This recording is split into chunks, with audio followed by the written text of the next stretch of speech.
Chances are you or someone you know is a vegetarian, so we thought we'd try a thought experiment. What would happen if everyone in the world was suddenly a vegetarian? What effect would it have on our lives and the planet? Before we begin, full disclosure, none of us at ASAP Science are vegetarians, and the worldwide rate of vegetarianism is fairly low, ranging from about 4 to 5% in the US and Canada to a little over 30% in India. As a result, there are currently about 20 billion chickens, 1.5 billion cows, over a billion sheep, and nearly a billion pigs in the world. Without any meat-eating humans to provide a market, whole herds of domestic animals would disappear. And this would free up vast quantities of land. About 33 million square kilometers of land are used for pasture, an area about the size of Africa. And that's not even counting the land used to grow crops exclusively for animal feed. Some of it would be needed for the increased amount of vegetable crops, but much of the land currently used as pasture is actually too dry to grow crops. Without humans adding artificial nutrients, this land could turn to desert, but if properly managed, it's possible that some farmland would return to its natural state of grassland or forest, which could help counteract global climate change. After all, the loss of CO2 absorbing trees cleared for agriculture is a major reason why global levels of CO2 are going up. Cows and other grazers also affect our climate through large amounts of methane production, which has 25 times more potential planet warming power than CO2. Combined with the loss of forests and other effects, livestock production is responsible for about 15% of global greenhouse gas emissions, which is more than all the world's planes, trains, and automobiles put together.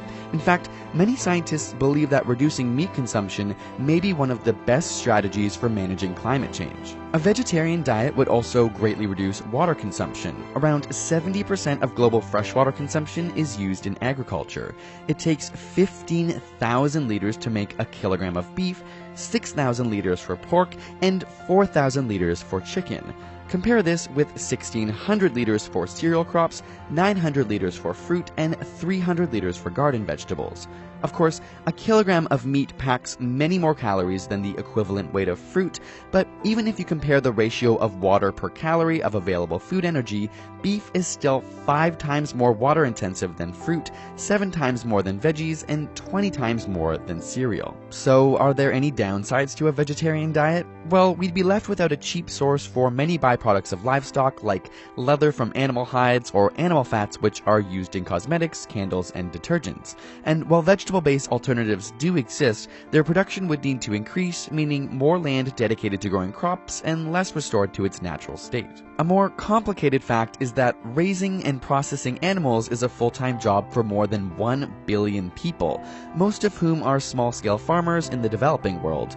While some may be able to move to producing milk or eggs, or even growing vegetable crops, many would be faced with their way of life becoming obsolete.